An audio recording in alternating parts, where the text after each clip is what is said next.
Well, good evening. I trust you're doing well this 14th day of the month of March. Welcome to TV47 Weekend. Glad you could join us. My name is Musa Salah. We have a lot lined up for you, but first, the top stories making headlines tonight. Tonight, fuel prices are up again. Nimesikia mafuta inapanda. That is too expensive for a Kenyan mwananchi. More pain for Kenyans as fuel prices go up and likely to affect the cost of living. Also tonight, Kenya withdraws from ICJ maritime border case with Somalia. The ICJ was scheduled to kick off hearings tomorrow.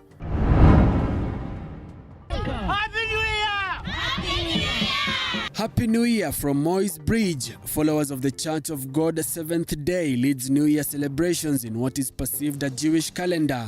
Krismasi tarehe 25 mwezi wa 12 siye Yesu aliyezaliwa. Well, we are in the middle of the month of March and the energy regulator is at it again. You'll be forced to pay more at the pump, and just to give you a little bit of that perspective, let's quickly take a look at what that will mean. Super petrol, which was priced at 106 shillings and 99 cents, will now go for 122 shillings, up by about 15 shillings. Diesel, which was retailing at 96 shillings in the month of January, will now go for 107 shillings and 66 cents, up by about 12 shillings. Of course, kerosene, most importantly, which is used in most homesteads in the country, which used to go for 87 shillings, will now retail at 97 shillings. Meaning you'll have to cough or dig deeper into your pocket by about 10 more shillings and 73 cents. That meaning that a lot will have to go, meaning that most commodities will go up by price, and of course that and many more coming up just in a moment. I will be telling you that in a moment.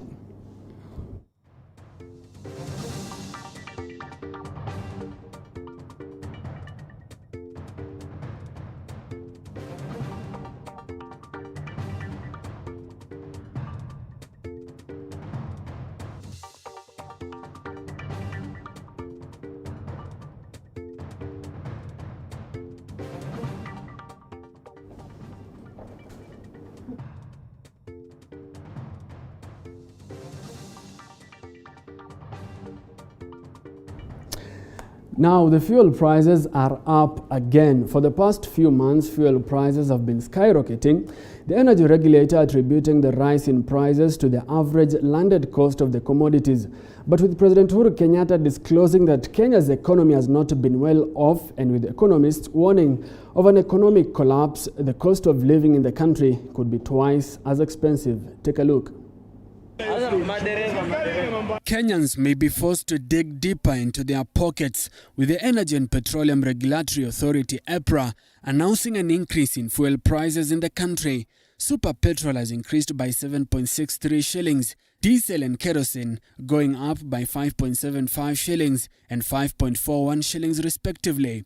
A litre of petrol will now retail at 122 shillings and 81 cents, diesel at 107 shillings and 66 cents, and kerosene at 97 shillings and 85 cents. Fuel prices have been increasing in the past couple of months. In January this year, super petrol was up by 17 cents. Diesel had increased by 5 shillings, with the price of kerosene increasing by 4 shillings. Last month, a litre of super petrol was retailing at 115 shillings, up from 107 shillings in January. Diesel increased from 96 shillings to 102 shillings. A litre of kerosene was retailing at 92 shillings.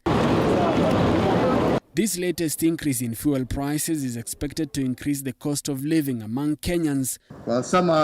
According to President Uhuru Kenyatta, Kenya's economy grew at 0.6% last year, although it was expected to grow at 6.2% before the coronavirus disease struck the country.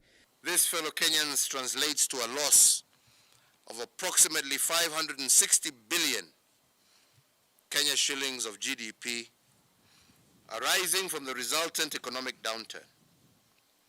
And this is the price we had to pay in 2020 for the bold decisions that we made to contain this economic freefall. But it's been far more of an economic emergency. We probably contracted full year last year in terms of GDP terms. The economy obviously got smaller on a year-on-year basis, and that's the first time, I think, for close to 20 years that we've encountered such an outcome. Kenyans may be forced to brace themselves for hard economic times ahead, with the prices of important and basic commodities expected to hit the roof.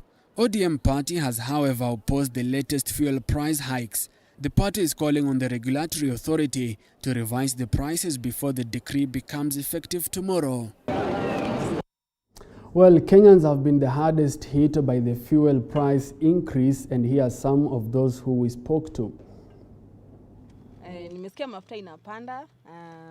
That is too expensive for a Kenyan mwananchi, and that's why I'm filling my tank. I don't know what else will come, because the prices have been going up and up and up since the last review. So I think whoever is concerned with this needs to do something. Yes, at 122 it's going to be not affordable, and I know when fuel goes up, everything else goes up. So I'll just like to appeal to the energy regulatory to do something, and even the government, if they can do something, we'll be happy as mwananchi wa kawaida. Kulingana na maoni yangu, tunaweza sema serikali yenyewe imetuumiza, lakini mali tumefika tushazoea.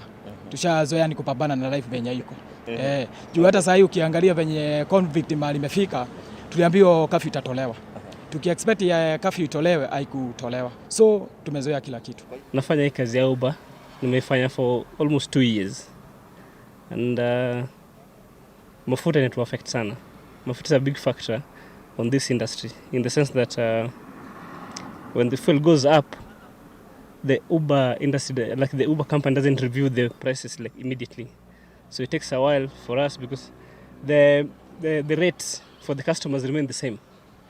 But us as people now, if you have to fuel the car on a daily basis, then you have the Uber fee. I'm 20 years old, and I think the rise in price isn't that great, and it's going to affect a lot of people on a day-to-day basis. It already rose last month, and now again they're rising it, so I think it's going to affect people negatively, and it'll affect the economy.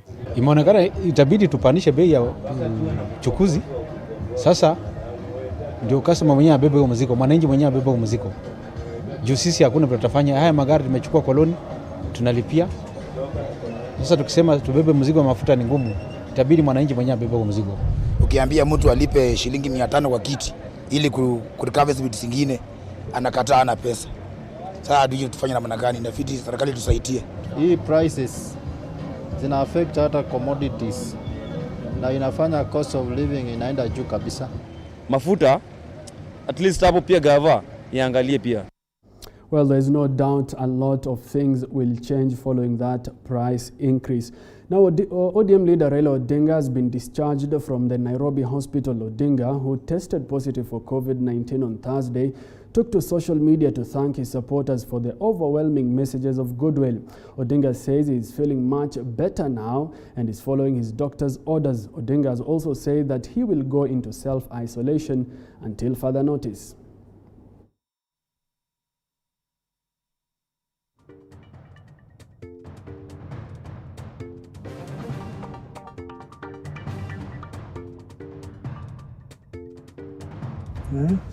You're back home? Oh, yes. How are you feeling after all those days? Wonderful. It feels so nice to be back home. You know? I'll keep my distance from you. I was like, you know, a prison back. And it's You're nice like to be in fresh air, see the greens, you know, around here. Yeah. You know, even though I'm still in isolation, but at least I can see the nature. You're like a leper. Yeah. I come from a leper island. It's good to have you back, Dad. Thank you. It's good to have you back. This is good. Yeah, stretch those knees. Looking good. Now, Kenya has withdrawn from the maritime border dispute case with Somalia. The case was set to be heard from tomorrow to the 24th of March this year by the International Court of Justice in The Hague, Netherlands. Sharon Baranga reports.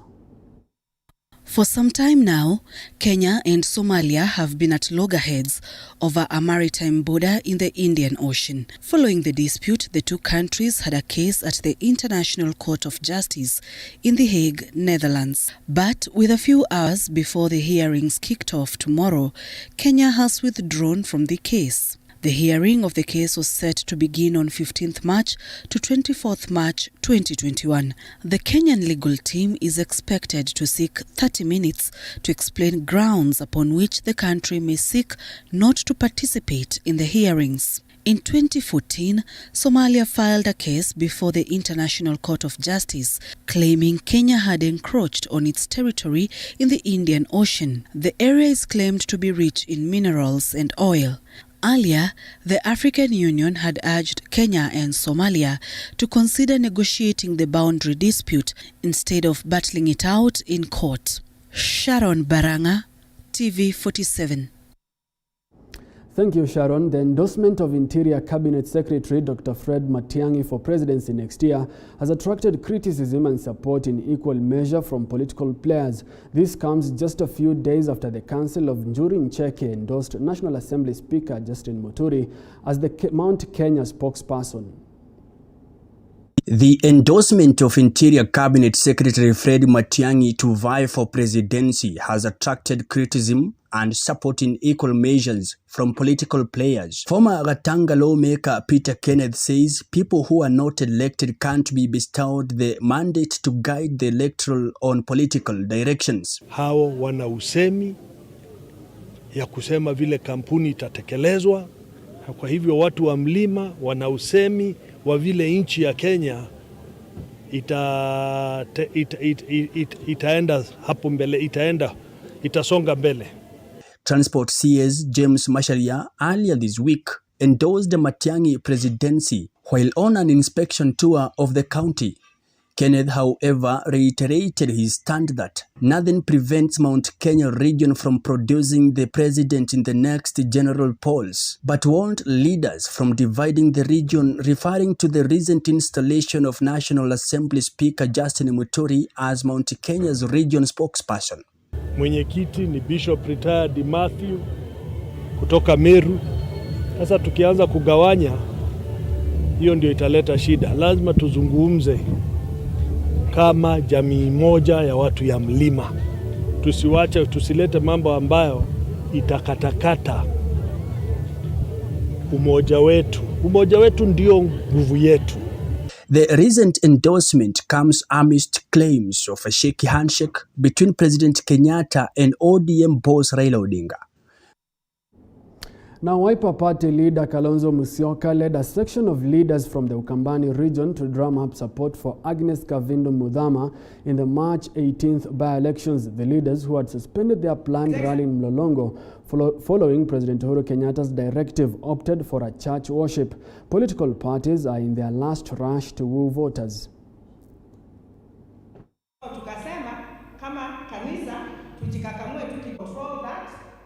Alinituma kwa wafalme, akanatuma kwa watu wengi na kabila nyingi na lugha nyingi, na nikawa ninamuomba nikimuuliza nitafikia hao wafalme lini na aje, na akaniambia platform ni siasa.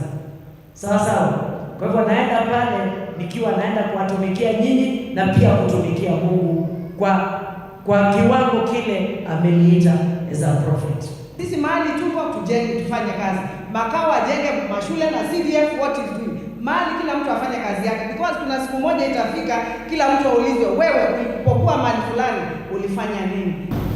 Why is it that for purposes of Kavindu ametukanwa sana, ameonewa sana, ametolewa what you would be undressing? Why? It's because they are fearing a godly woman. Wewe kuchukua hizo, na tumesema hizi ni pesa zenu, kuleni pesa zenu, and nobody should ask. In fact, toka kwa ghadhabu kabisa to make even a spiritual point. Well, TV47 Weekend takes a short commercial break, but we'll be back with more. Remember, you can follow this live broadcast on www.tv47.co.ke.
Join me this Sunday at 6:30 p.m. on the Throwdown, and I'll be showing you how to make this no-bake dessert. Quite easy no-bake desserts. The Scottish Cranachan and the apple crumble.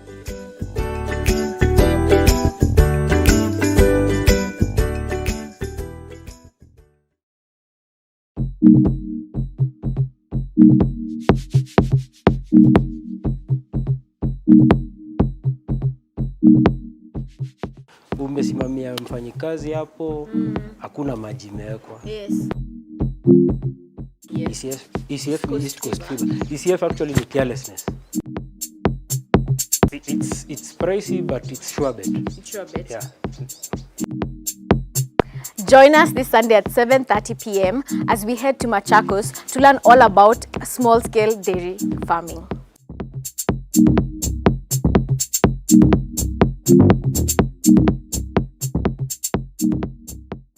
On the next episode of Garden of Eden.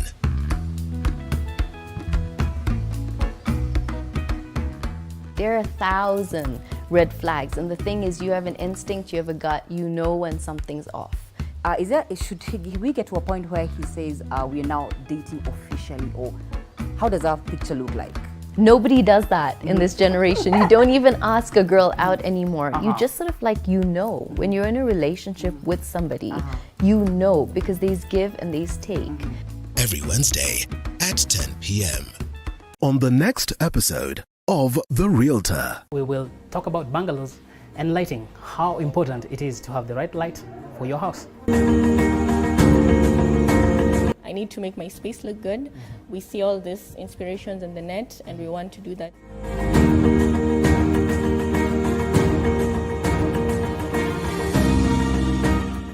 That excitement of jumping to take something because you like it is what makes people go wrong.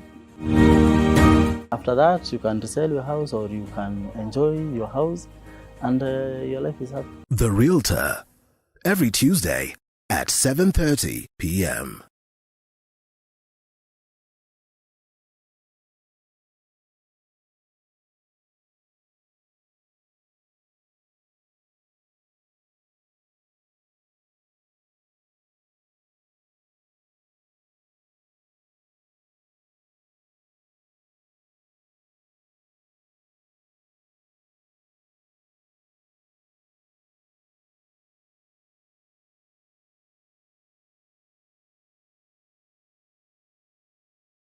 At 7:30 p.m.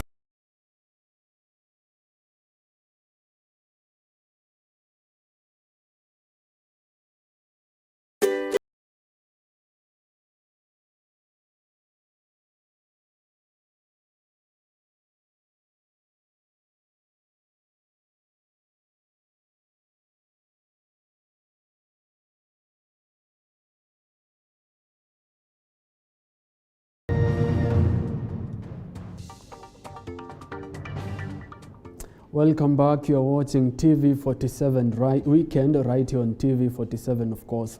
A group of women under the banner Dada Rides embarked on a cycling journey from Nairobi to Mombasa in a bid to promote the cycling sport among women. The women took 3 days to get to the coast, all this in the hope to get women get more involved and motivated about the sport, as Ruth Mulandi now reports. For most people, cycling is just but a sport to cycle around the estates or even at the gym. But for these women under the Dada Rides umbrella from Nairobi, cycling is life, and they do it with absolute passion. On the 10th of this month, the ladies packed up and started a cycling tour to the coast to create awareness for the sport they love so much. And 3 days later, they arrived at their destination. It took us 3 days to be here, and we were very confident that we are going to make the journey successful, and we did not have any issues during our journey. It's all about the mindset. Majority on this group, they are not the racers, but the women who like to ride for fun. But those who race, we are just 4 or 5 of us. The all-women group was founded by Jennifer Kanini Salome in 2018 with the aim to inspire and encourage more women across the country to take up the sport as a way to keep fit and possibly take it up professionally. It's a good example to show other people if you are into competitive side. Not everyone wants to be a competitor, so we try to encourage every woman, every lady who is out there to just join us.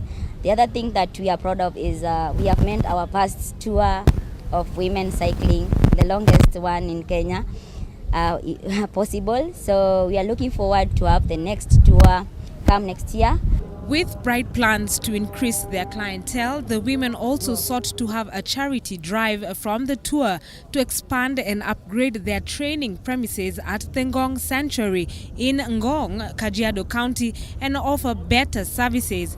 The success of the group was experienced during the heavy lockdown in 2020, where most women sought their services to help them keep fit as the world over was faced with the deadly coronavirus that continues to puzzle many nations across the globe.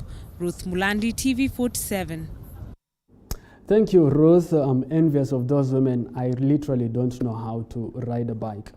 Now, most churches congregate on Sundays to worship, but for the Church of God Seventh Day in Moy's Bridge, today's service was dedicated to celebrating the new year according to their calendar. Our reporter Boniface Barasa attended the service and filed the following report. Happy New Year! Happy New Year! It is joy and dance for faithfuls who turned up in large numbers to celebrate the new year of 5,781 according to the Jewish calendar. Kuruka mwaka saa 6 ya usiku hatusherekei. Leo hii ndio tunaruka mwaka, maana katika kalenda ya Kiyahudi siku hii ya leo ni tarehe 1 mwezi wa kwanza. Pia tuna sikukuu nyingine kama vile mwezi wa 7 tarehe 15. Tuna sikukuu ya vibanda ambazo ni tofauti na siri ambazo zinasherekewa na watu wa hii dunia yote. They say their calendar has unique names for months from the usual calendar, with the first month of January referred to as Nisani. Kulingana na sisi Wayahudi, miezi zetu zinaanza Nisan, Ziv, Zifan, Fourth, Edanim, Buli, Chesili, Zifan, Hadari, Eluli na Hadari. The church does not observe Christmas or New Year celebrations like other churches does. I sought to establish why. Krismasi tarehe 25 mwezi wa 12 siyo Yesu aliyezaliwa. Maana maandiko yanasema katika Luka 1:26, mwezi wa 6 malaika alikuja kutoka mbinguni kwa mama mmoja bikira, akamwambia utapata mimba na utazaa mtoto ambaye utamuita Yashua. Basi ukisabua kuanzia mwezi wa 6, mwezi wa 7 ndio mwezi wa mwanamke yako na mimba. Mwezi wa 8 ni mimba miezi 2. Mwezi wa 9 ni mimba miezi 3. Mwezi wa 10 ni mimba miezi 4. Mwezi wa 11 ana mimba ya miezi 5. Hasa mwezi wa yenye nafuata tarehe 24 mtoto anazaliwa. Mama anazaa baada ya miezi mingapi dada yangu? Miezi 9. Kwa hivyo naona hiyo si sikukuu ambayo tunaweza kusherehekea. In addition, the church does not allow women to minister in their services, but only restricts them to leading praise and worship sessions. hautakuta wamama wakiongoza mambo ya ibada. Ingawa wamama wanashirikishwa katika hali ya uimbaji na mambo mengine ambayo ni ya unabii, lakini katika hali ya kusimamia madhabahu utaona ya kwamba ibada zetu zinaongozwa na wazee. Kuvaa mavazi marefu na nguo pana ni wakati wowote ako nyumbani, ako anatembea, ako kanisani, kila wakati yenye inaonyesha ameokoka. Boniface Barasa, TV47, Soi Sub-County in Uasin Gishu County. Well, Happy New Year it is. Now, as the race for 2022 leadership gains momentum, a section of ANC members in Kisumu met to deliberate on how to strengthen the party's future in the region ahead of next year's general elections. Speaking after conducting elections of interim officials, the interim chairman, John Nouko, said the officials will conduct recruitment exercises of party members in a bid to popularize and build up the party ahead of the 2022 polls. A new office for ANC will soon be open to spearhead the party's interest in the region. And we have a long way to go. And one of the most important things, we have 3 main agenda, which we are going to run for the short period of time so that we make sure that the party is more popular in this region compared to other time. And 2, I just want to say that the main aim and the main agenda we have as party is that we have agreed as members of ANC that we are going to do a recruitment so that we have more members to join ANC as a party in this region, especially Kisumu County. Uchumi bora, ANC. Musalia Mudavadi, State House. Musalia Mudavadi, State House. Now, several political leaders from Funyula in Busia County have announced plans to ditch their parties for the United Democratic Alliance (UDA) ahead of the 2022 general elections. The leaders have faulted their parties for not according them the much needed help in achieving their political dreams in the western region. The leaders, led by Malava Member of Parliament Malulu Injendi, have declared their support for the Deputy President as he races to State House next year. Kura yenu miaka mingi tumekuwa tukipatia huyu rafiki yetu kutoka maji, lakini nini mmepata kutoka kwake? Kwa hiyo miaka yote vile mimi nasikia hapa hakuna kitu mmepata. Hata nomination imeshangaa, hata nomination ya MCS wale wengi 7 wametoka nje badala ya kuchukua nyinyi vijana wa hapa. Umetambua mama mboka kama ni Mkenya kama yule mkubwa mwingine. Vile wanachojipanga, wewe unajipanga na mtu mdogo. Na tunaomba ya kwamba siku inapokaribia watu wa Funyula, tafadhali kumbuka yule mtu amekutembelea wakati una shida. Mlisikia wakati mheshimiwa ambaye alikuwa by party leader Wetangula, sasa alikuwa ameshikilia kakiti kidogo at minority leader. Sasa alipokonywa alipelekwa wapi? So alipatia Orengo sebo. Mheshimiwa Rashid Echeza alipokonywa ilienda wapi? Si ilienda huko kwa Maboha. Haya, ikifika good is a handshake. Sisi tuko hapa tumepiga kura zote tunasema NASA TV na nini. Lakini kusema kweli good is a handshake zinaanzia hapa Ukwala zikienda wapi? Mpaka huko Migori. Mlituambia tusiende Jubilee, si ukweli? Sisi tukageti hapa. Lakini sasa ile mlianza kuona utamu, mkaenda huko na mmetufungia geti. Si mlala mcho. Mara yetu nawaambia huko Jubilee. Away from politics, residents of Bahai village in Kimilili constituency, Bungoma County, are in grief following the death of a middle-aged man who suffocated to death while he was digging a borehole. Mike Agwongo with the details. According to the residents, the 33-year-old Fred Wanyonyi embarked on his usual manual job this morning, but unknown to him, his fate was beckoning. Tumepata asubuhi kijana wetu mdogo tu, ni jirani yangu. Alitoka kwenda kufanya kazi hapa Bahai kwa askari mwingine. Lakini alipofika akafunua shimo na akaingia ndani, lakini oxygen ikamlemewa akakufia ndani. So mimi nataka kuhimiza kwamba watu wa kufanya kazi kama hiyo, mkifika kazi yenu, funua shimo, alafu uongoje wakisha niingie ndani ndio wewe uingie, kwa sababu amepoteza uhai wake. The residents are at a loss to understand how the late Wanyonyi met his untimely death while on a duty he has done for quite some time. Jana tulifanya naye kazi vizuri, na hii kazi yake yenye amepata mkaza hapa haanzi leo, hata amewahi nifanyia kwangu na amefanya, huwa anafanya successful work. Hata ukikuja pia amewahi nifanyia hiyo cement ya hiyo borehole kwa boma yangu na imekuwa imefanya vizuri. Alikuwa mtu ambaye haungejua kama yeye angetokea. His mother Roslyn Lukobi saying she received the breaking news shortly after her son had left, wondering how he left without telling her where he was heading for work, as he always does. Kila alitoka hakuniambia, lakini kila siku ananiambia mama niko natoka, lakini leo hakuniambia ati akanatoka. Hakuniambia chochote, lakini kila siku ananiambia niko natoka naenda kazi. Amefanya hii kazi kwa muda mrefu tu, miaka nyingi. The family is demanding to know the real cause of their son's death, saying the deceased is skilled at his job. Najishtuka sana kwa mtoto yangu. Jana nilikuwa na yeye. Akisema tu anasaidia jirani yangu kazi. Tena jioni kukaa na yeye. Asubuhi akasema ati mimi baba waje naenda kusaidia tena jirani kazi. Kushtuka saa 2 simu inalia. Ati wewe ndio kwa shimo uko bai. Nimeshtuka sana. Wanyonyi has left behind a widow and 5 children. For TV47 from Bungoma, I'm Mike Kagwanga. Well, it's time to take another short commercial break, but we'll be back with more. Stay tuned.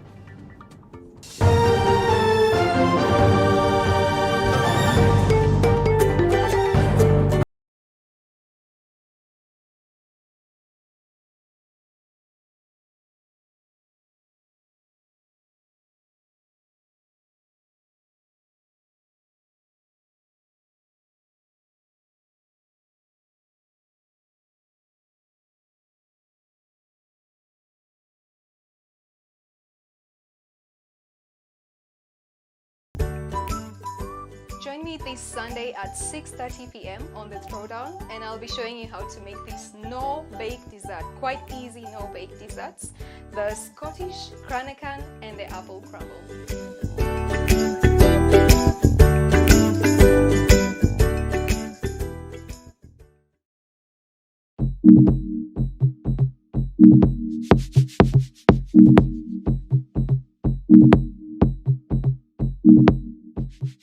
Umesimamia mfanyikazi hapo, hakuna maji imewekwa. Yes. ECF ni East Coast Fever. ECF actually is carelessness.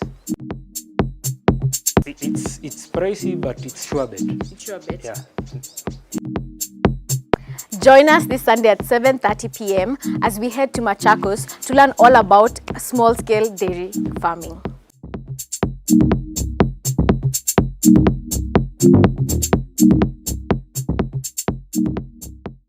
On the next episode of Garden of Eden.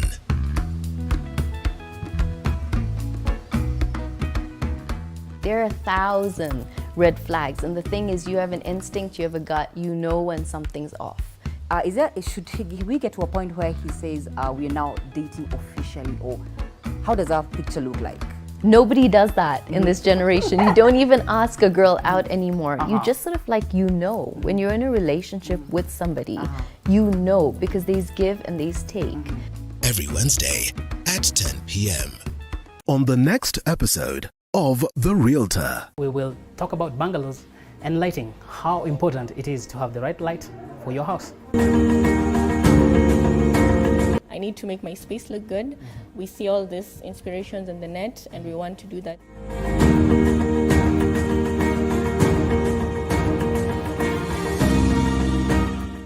That excitement of jumping to take something because you like it is what makes people go wrong. After that, you can resell your house or you can enjoy your house and your life is happy. The Realtor. Every Tuesday at 7:30 p.m.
6:30 p.m. on the Throwdown, and I'll be showing you how to make this no-bake dessert. Quite easy no-bake desserts.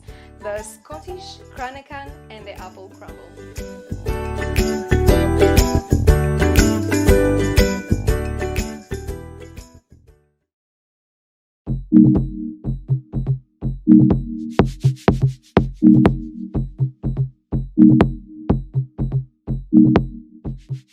Umesimamia mfanyikazi hapo, hakuna maji imewekwa. Yes. ECF ni East Coast Fever. ECF actually is carelessness. It's pricey, but it's sure bet. It's sure bet. Yeah. Join us this Sunday at 7:30 p.m. as we head to Machakos to learn all about small-scale dairy farming.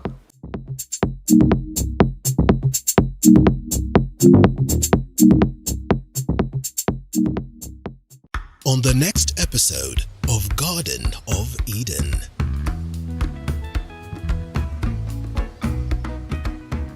There are 1,000 red flags, and the thing is, you have an instinct, you have a gut, you know when something's off. Should we get to a point where he says we are now dating officially, or how does our picture look like? Nobody does that in this generation. You don't even ask a girl out anymore. You just sort of like, you know, when you're in a relationship with somebody, you know, because there's give and there's take.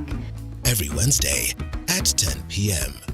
On the next episode of The Realtor. We will talk about bungalows and lighting, how important it is.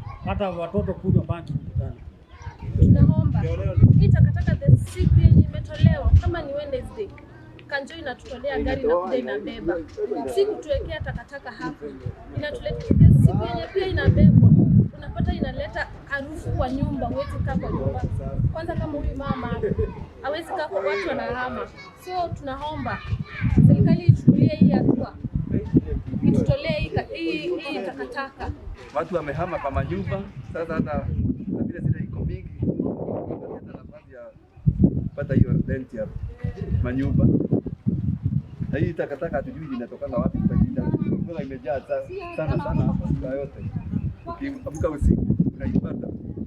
Nyumba ndio hii nilinunua ya biashara, na hiyo nyumba hakuna kitu huwa inaniletea hapa juu, wakaji wanakaa wanatoka. Watendenzi wakiingia kwa nyumba alafu wanarudi wanatoka. Haikai, hakuna mtu anamaliza. Kalenjin elders from Baringo County have called for the unity of the Kalenjin community ahead of the 2022 general election. The elders, consisting of businessmen and clergymen, say there is a need for the two sons of the Rift Valley Region Deputy President William Ruto and Baringo Senator Gideon Moi to work together. They, however, lauded the two leaders for showing decorum during the burial of Hosea Kiplagat 3 weeks ago, asking the youth not to be used as agents of chaos during campaigns and elections. Tumiwe hata kidogo. Heshima haiwezi nunuliwa kama vile nimesema.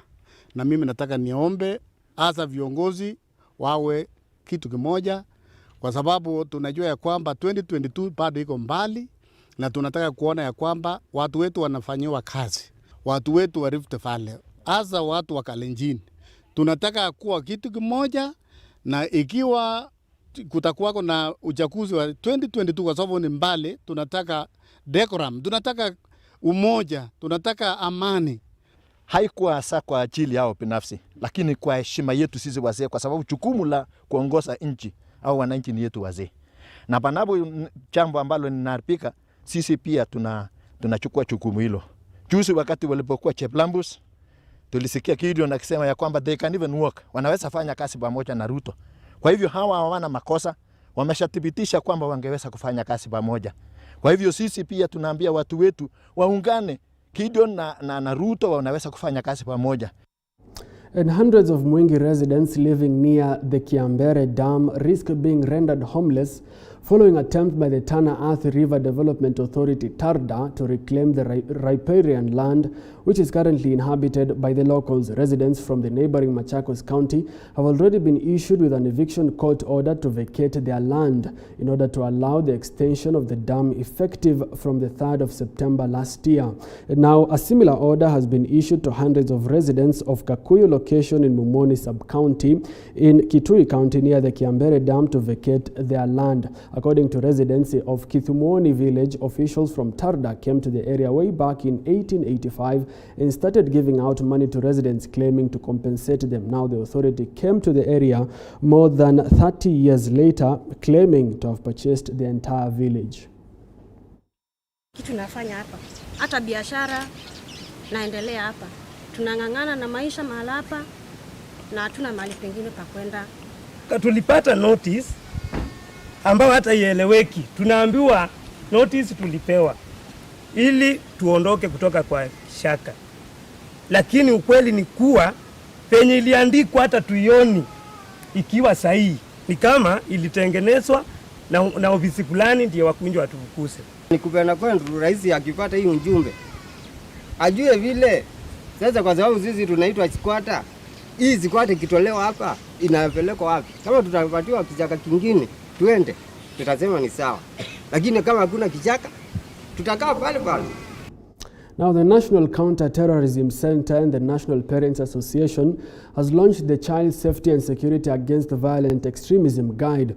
According to the Counter-Terrorism Center Deputy Director, engaging parents in the fight against radicalization will help strengthen and build resilience among families, schools and peer groups. Parent Association Chairman National Maio says the association will work with heads of learning institutions to build an effective partnership for learning to take place and ensure security and safety of learning institutions. All the tutors, all the student leaders, and all the stakeholders in the ministry, in the education sector, will have a copy, so that it acts as a guide and to look into the copies. We are now heading the right direction since we have this book. This book will go a long way in assisting us to understand more the early signs and the drivers of our children to go into this violent extremism. We've learned that there are so many pillars that can make our children go into violent extremism. So we thank the directors of counter-terrorism, and we are willing as parents of this country to work together to see to it that our children use their time in learning instead of engaging in other things, that other vices that will not help them at all. Now, a majority of teachers across the country have turned to SACCOs to help them keep them afloat following the harsh economic times. Those who are members of SACCOs say the facilities have enabled them to access easy loans, among other benefits. Teachers have been encouraged to embrace the culture of saving. Able to assist our members who are heavily affected by the pandemic, who lost their livelihoods, and this affected a number of groups, including hotels, NGOs, etc. So the future is looking bright for Kite, and I can say that we are now moving away from the effects of Corona. Members, the new members who join, need loans of over 1 million before they save anything. So this is what is hitting our members very hard. Once they get that big loan, if it is misused, then they are in problem throughout. But we want to encourage our members to save. Our loans are available. Those who want it before they save, you can give them, but we advise that they save first. When it comes to development, I've enjoyed getting the SACCO loan, which I equally pay back with minimal interest at a rate of 1% on a reducing balance. This is quite stabilizing financially compared to some of us who go for other financial institutions. It has educated my children. The last born was born in 1997. He has completed university. My firstborn has completed university using Kit.